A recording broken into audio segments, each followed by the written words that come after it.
জুলাই বিপ্লবের পরবর্তী পুনর্গঠিত যে ট্রাইব্যুনাল, সেই ট্রাইব্যুনালে আজকে প্রথম জুলাই আগস্টে সংগঠিত মানবতা বিরোধী অপরাধের একটি মামলার আনুষ্ঠানিক বিচার প্রক্রিয়া শুরু হলো।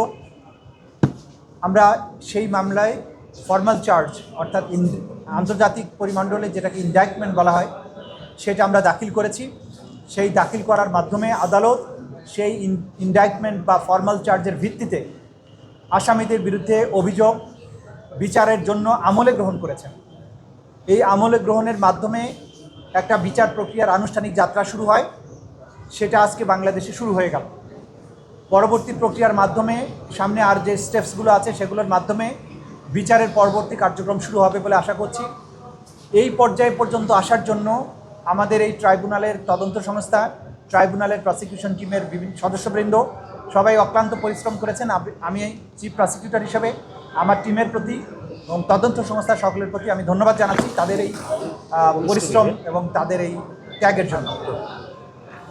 আমরা যে মামলাটিতে আজকে ফর্মাল চার্জ দাখিল করে যেটার ভিত্তিতে আদালত অপরাধ বিচারার্থে আমলে গ্রহণ করেছেন সেটি হচ্ছে জুলাই 5ই আগস্টে রাজধানীর চানখার পুল এলাকায় 6 জন তরুণকে যারা মার্চ টু ঢাকা কর্মসূচির অংশ হিসাবে ঢাকা শহরে প্রবেশ করে তারা এই মামলা এই জুলাই বিপ্লবকে সফল করার জন্য এসেছিলেন, তাদেরকে খুব কাছ থেকে চাইনিজ রাইফেলের গুলির মাধ্যমে পুলিশ হত্যা করেছে।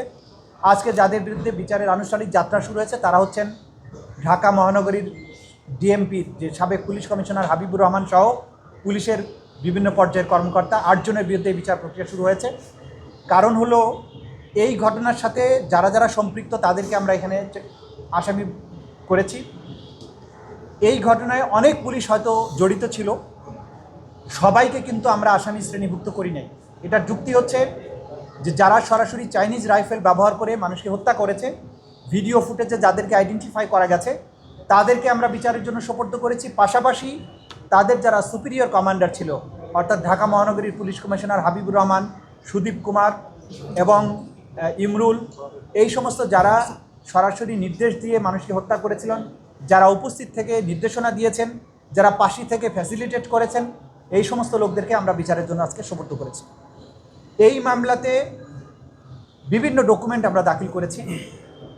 শেখ হাসিনার পক্ষ থেকে যে নির্দেশনা দেওয়া হয়েছিল লিথাল ওয়েপন ব্যবহারের, সেই ভয়েস শেখ হাসিনা বিভিন্ন ব্যক্তির সাথে কনভারসেশনের মাধ্যমে যে শক্তি প্রয়োগ, লিথাল ওয়েপন ব্যবহার করে বিক্ষোভকারীদেরকে হত্যা করার যে নির্দেশ দিয়েছিলেন সেগুলো আমরা এখানে দাখিল করেছি।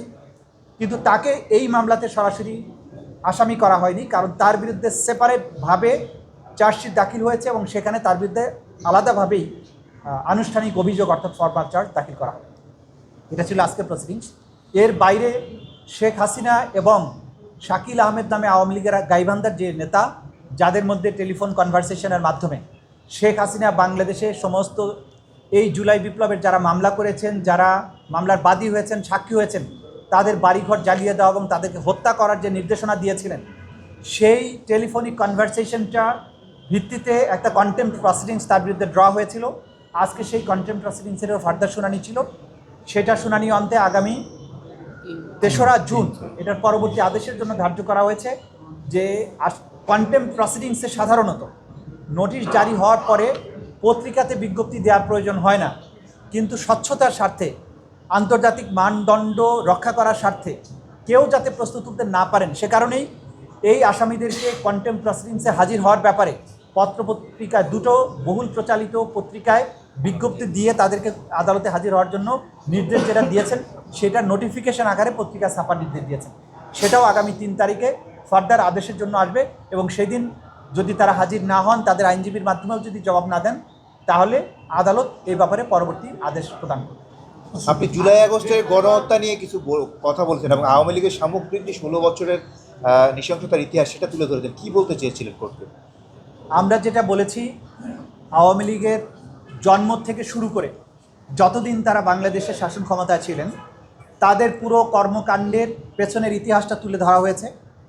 প্রথম শাসন আমলে অর্থাৎ 71 সালের পরবর্তী 72 থেকে 75 সময় পর্যন্ত আওয়ামী লীগ বাংলাদেশে যে কর্মকাণ্ডগুলো করেছে, গণতন্ত্রকে হত্যা করা, একদলীয় শাসন কায়েম করা, নির্বাচন ব্যবস্থাকে সেই সময় 73 সালের নির্বাচন ব্যবস্থাকে কীভাবে ধ্বংস করেছিল, কীভাবে 30,000 জাসদ কর্মীকে রক্ষী বাহিনী গঠনের মাধ্যমে হত্যা করা হয়েছিল।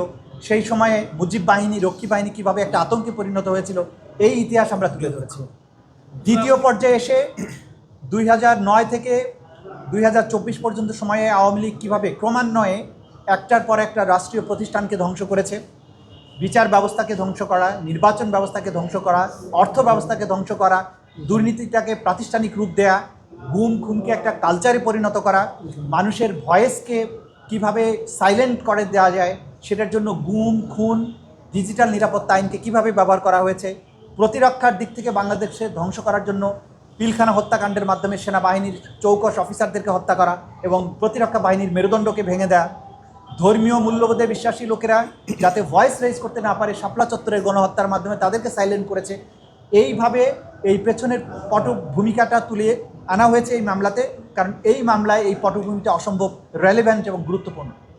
এরপরে জুলাই আগস্টের পুরো পটভূমিটা তুলে ধরা হয়েছে, কিভাবে কোটা বিরোধী আন্দোলনটা শুরু হয়েছিল, কোটা বিরোধীর থেকে কিভাবে বৈষম্য বিরোধী আন্দোলনে এটা রূপান্তর ঘটলো এবং বৈষম্য বিরোধী আন্দোলনের উপরে সরকার কী ধরনের দমনপীড়ন চালিয়ে এই সিভিলিয়ান একটা পপুলেশনকে পারসিকিউশনের মাধ্যমে, মার্ডারের মাধ্যমে এবং অন্যান্য পদ্ধতিতে নির্যাতনের মাধ্যমে, আক্রমণের মাধ্যমে কিভাবে এটাকে একটা গণহত্যায় পরিণত করা হলো।